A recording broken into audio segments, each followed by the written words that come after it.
Have you ever heard a noise in the middle of the night and just known, deep down, that it wasn't a raccoon? That's what happened to me last fall. I live way out, bordered by thousands of acres of dense, old-growth forest. People say these woods are haunted, full of ancient secrets. I always just thought that was local folklore, something to tell the tourists. Primera hua is wrong. It all started with little things. A garbage can lid would be mysteriously off in the morning. Strange, three-toed tracks would appear in the mud after a rain. Too big for a bear. Too strange for anything else. Then came the sounds, low, guttural calls that would echo through the trees right around sunset. My dog, Buster, who usually barks at anything that moves, would just whine and hide under the porch. One night, I was working late in my workshop, the one at the very edge of my property, closest to the woods. The moon was just a sliver, and the darkness outside was absolute.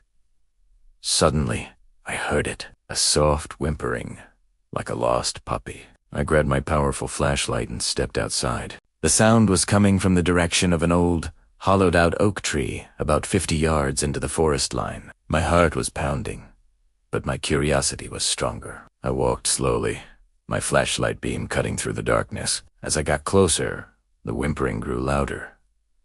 More distinct, it wasn't a puppy. It sounded almost human, but not quite. There was a deeper, more resonant quality to it. I reached the old oak tree and aimed my light into the hollow.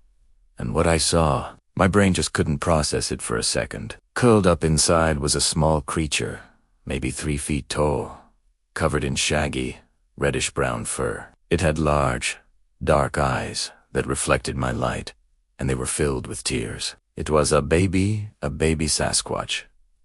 A baby Bigfoot. It was whimpering and trembling, pulling a large fern leaf over its head like a blanket, trying to hide from my light.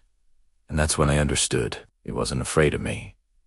It was afraid of the dark. My bright flashlight was actually scaring it more. Slowly, I lowered the beam, pointing it at the ground. The whimpering softened a little. I sat down on a fallen log, about 20 feet away, and just watched. I didn't want to frighten it. After a few minutes of sitting in the dim, reflected light, the little creature poked its head out from behind the fern leaf. It looked at me with those huge, intelligent eyes.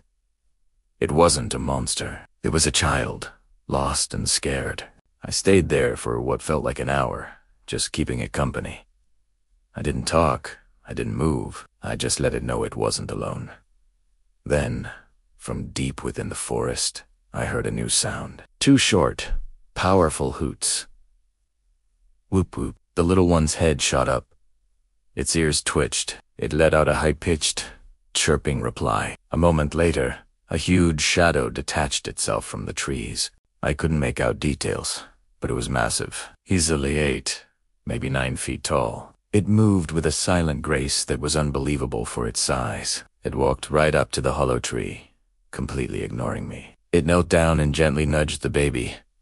The little one scrambled out and clung to the giant's leg. The big Sasquatch looked at me then. I couldn't see its face clearly, but I felt its gaze. There was no menace, no agression. It simply gave a slow, deliberate nod, a nod of thanks. Then it scooped up the baby, turned, and melted back into the impenetrable darkness of the woods. I sat there for a long time, my flashlight beam now seeming pathetically small. I had just witnessed a tender family moment between creatures that most of the world believes are a myth. A baby Bigfoot, afraid of the dark, being comforted by its parent. I never saw them again, but sometimes, on the darkest nights, I think I hear a faint, high-pitched chirp carried on the wind, and I smile. I now know that the woods hold more than just secrets. They hold families.